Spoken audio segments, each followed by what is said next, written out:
29 जून की रात 10 बजे के करीब जब साउथ अफ्रीका को जीत के लिए 36 बॉल में 54 रन चाहिए थे, तब हर किसी को डर लग रहा था, क्योंकि T20 में तो ये रन आसानी से बन जाते हैं। लेकिन हल्की सी उम्मीद भी थी।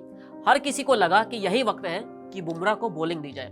लेकिन कप्तान रोहित शर्मा की सोच थोड़ी अलग थी। रोहित ने अक्षर को बॉल दी। वो दिन अक्षर का ही था, लेकिन इस ओवर में भूल हो गई।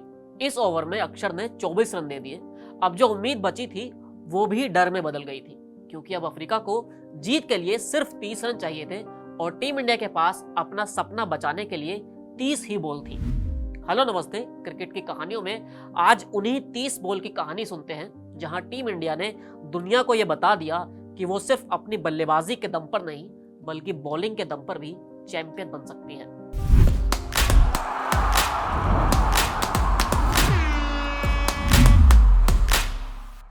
आखिरी 5 ओवर शुरू होने को थे तो यह साफ हो गया था कि अब 3 ही बॉलर्स को जिम्मेदारी दी जाएगी, बुमराह, अर्शदीप और हार्दिक। बस सवाल यह था कि कब किसे कौन सा ओवर दिया जाएगा। अपने सबसे बड़े हथियार को सबसे आखिर तक बचाकर रखोगे तो ऐसा भी हो सकता है कि तब तक कुछ बचे ही ना। रोहित ने यहाँ पर सही फैसला किया और 16वां ओवर बुमराह को दिया।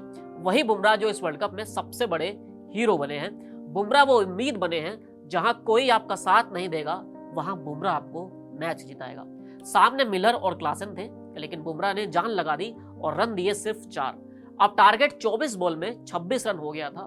बन तो ये भी आराम से सकते थे, लेकिन बुमराह के ओवर में जो प्रेशर बना था उस प्रेशर ने काम किया और उसका असर दिखा 17वें ओवर की पहली बॉल पर। हार्दिक आए और क्लासन को ले गए।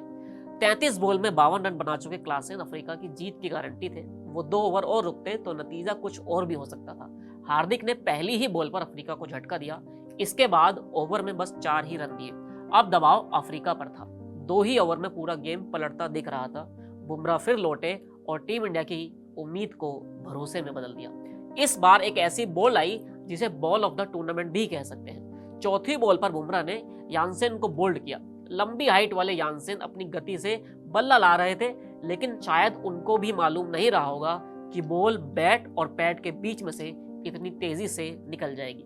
यानसेन क्लीन बोल्ड थे और अब धड़कनें इसलिए तेज हो रही थी क्योंकि अब ट्रॉफी दिखने लगी थी।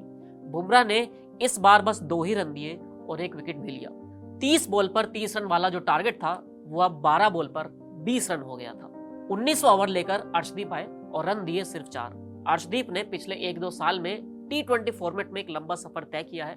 पाकिस्तान के खिलाफ वो कैच छूटने से लेकर वर्ल्ड कप में मैच विनिंग ओवर डालने तक अर्शदीप ने 2 साल में सब कुछ देखा है। 19वें ओवर में यह तय कर दिया कि भाई समझो हो ही गया। अब तय था कि 20वां ओवर हार्दिक पांड्या ही डालेंगे। हार्दिक आपके मेन बॉलर नहीं हैं, लेकिन वो तीसरे सीमर तो हैं और उन्हें आखिर में इसलिए रखा गया ताकि पिछले 4 ओवर में आपके बेस्ट बॉलर रन बचा सके। आखिरी ओवर में 16 रन हार्दिक के लिए बहुत थे। हर किसी को उम्मीद थी। पहली बॉल पर डेविड मिलर ने हवा में शॉट मार दिया। बॉल सीधा बाउंड्री के पार जा रही थी, लेकिन बॉल और बाउंड्री के बीच में सूर्य कुमार यादव आ गए।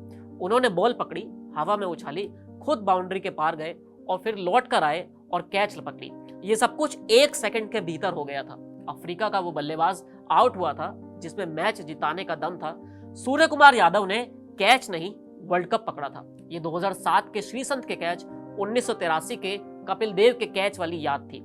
अब तो बस ओवर खत्म होने का इंतजार था। हार्दिक ने रन रोक कर रखे, बल्लेबाजों को कुछ समझ नहीं आने दिया। जब आखिरी 2 बॉल पर 10 रन चाहिए थे, तब हार्दिक ने एक वाइड फेंकी। 5वीं बॉल पर एक और विकेट गिरा। भारत का वर्ल्ड कप तय हो गया था। आखिरी बॉल हवा में गई, लेकिन बाउंड्री के पार नहीं। इस बॉल के बाद जो हुआ वो हम सब ने देखा और अब तक महसूस कर रहे हैं। आंख में आंसू, चेहरे पर खुशी तब से लेकर अब तक है और न जाने कितने दिन ये जीत का खुमार बना रहेगा। लेकिन हमेशा याद रहेंगी तो ये 30 बॉल, जहां से टीम इंडिया ने मैच को वापस बनाया और ट्रॉफी जीत ली। लोग कहते रह जाएंगे कि ये फिक्सिंग है, BCCI ने पैसा देकर वर्ल्ड कप खरीदा है, लेकिन सच तो यही है कि किसी टीम में ऐसा मादा था जो यहां से मैच जिता सकती थी। वो इस वक्त टीम इंडिया ही है। ऐसी तमाम बातों को पीछे छोड़कर आप इस बात पर फोकस करिए कि आप वर्ल्ड चैंपियन हैं। इस कहानी में इतना ही। फिर मिलेंगे नई कहानी के साथ। शुक्रिया।